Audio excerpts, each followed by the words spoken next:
Bienvenue sur la dernière partie du TP3, mini-serveur web. Nous avons répondu aux questions 8.c jusqu'à la fin du TP, donc la question 14. Nous avons commencé par la fonction envoyer contenu fichier texte, donc encore une fonction dans le serveur. Voici la fonction envoyer contenu fichier binaire. Nous avons tout d'abord défini un paramètre, donc une chaîne caractère qui contient le nom du fichier. Donc nous avons tout d'abord commencé par l'ouverture du fichier. On a utilisé le paramètre non fichier. Ensuite on a défini une variable taille, donc on a calculé la longueur. Et puis on a utilisé les fonctions pour le fichier. Donc dans notre cas, nous avons nommé le fichier F. Ensuite, on a fait un test pour savoir si le fichier est nul. Donc s'il est nul, le fichier binaire n'existe pas. Et puis, on a mis le curseur sur la première position. Donc sur la première position du fichier, c'est-à-dire la lecture depuis le début du fichier jusqu'à la fin du fichier. Et puis, nous avons aussi alloué la mémoire, puisqu'il s'agit d'une taille dynamique. Donc nous avons utilisé malloc. Comme je vous ai dit tout à l'heure, nous avons lu également le fichier. Donc tout le fichier. On a parcouru toute la taille et tout. Après on a fait une condition en précisant l'émission binaire. Donc en donnant vraiment la taille du fichier, du contenu. Et puis imprimer le contenu. Ici c'est le cas échéant. Nous allons envoyer erreur lors de l'envoi de binaire. Donc voici une démonstration.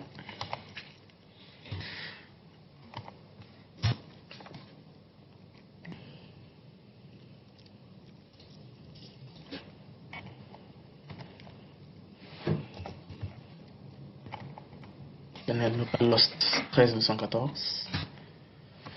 Nous allons faire get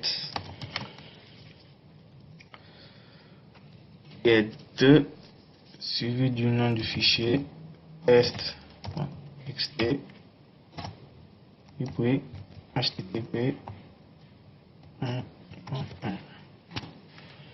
Et voilà, voici le contenu qui est présent sur le fichier Hola Amigo que nous avons créé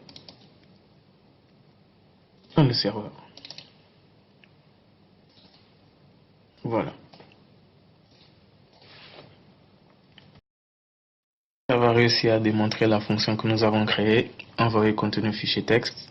Nous avons constaté que dans le client, nous avons eu une réponse HTTP, donc 1200 OK, ainsi que le type du contenu texte HTML.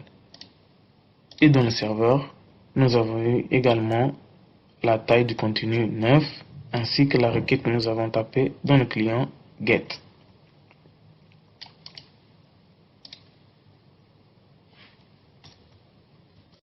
Question 8e jusqu'à 8G, nous avons créé des fonctions qui permettent d'envoyer ces réponses là. Donc les réponses 1200, 404 et 500.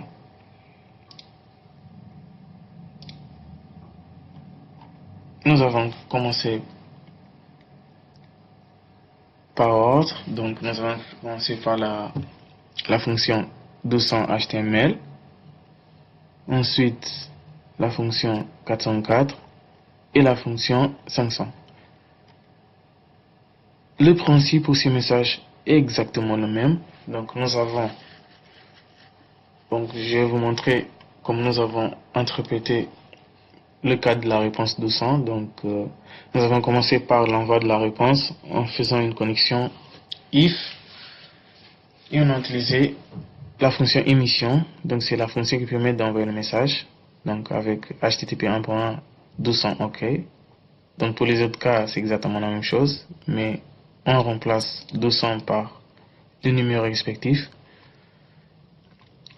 Pour l'envoi du contenu du client, on fait également une connexion if avec l'émission et devant content type ainsi que le type du fichier. Donc dans notre cas-ci, c'est le fichier HTML. Pour le calcul de la longueur du fichier et le stockage dans la variable str, nous avons utilisé cette fonction sprintf qui permet d'envoyer la chaîne de caractères.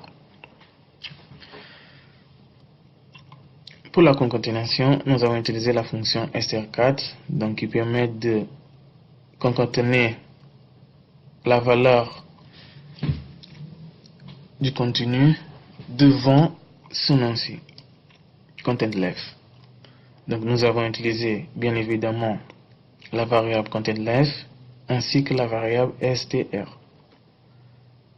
Pour terminer, nous avons réussi également à faire le code qui permet d'envoyer le message vers le client avec une condition émission content-left est égal à -1. Si c'est ce cas-ci, nous avons une erreur, mais dans notre cas, nous n'avons pas eu puisque nous avons réussi à le faire. Voici les démonstrations des questions 9 et 10 du 3e TP langage C. Dans la 9e question, on nous demande de taper une page HTML simple. Donc pour cela, on dispose d'un fichier new1.html dans notre dossier du serveur. Donc on va ouvrir le code de notre fichier. Donc là, il contient bonjour client en header. Pour la question 10, on doit tester le serveur en utilisant Firefox ou Conqueror. Moi personnellement j'utilise Firefox. Donc on tape dans la barre de recherche localhost le numéro de port et suivi du nom du fichier .html. Mais avant ça, on doit exécuter notre serveur et taper sur entrée. Et là, il nous affiche le code HTML qu'on vient de taper. Pour la question 12, on va tester notre serveur en récupérant une image JPEG. Pour cela, la fonction envoyer contenu fichier binaire qui prend en paramètre le nom du fichier et qui renvoie le contenu binaire de ce dernier permet de renvoyer l'image et de l'afficher correctement sur un navigateur web. Donc pour cela, on dispose de l'image index.jpg. Donc on va tester le serveur. Le serveur est exécuté et on va taper dans la barre de recherche localhost 13.214 index.jpg et voilà la page, l'image JPEG. Donc pour la question 14, on va essayer de tester le serveur en récupérant le contenu d'une image ICO.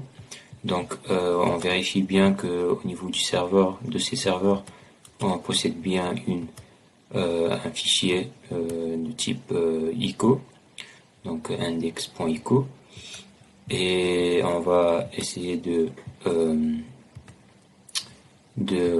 compiler ou bien exécuter le serveur et de tester l'image ICO à partir du navigateur Firefox. Donc on va taper localhost 13.214 index.ico et là voilà, donc on obtient le contenu de l'image index.ico.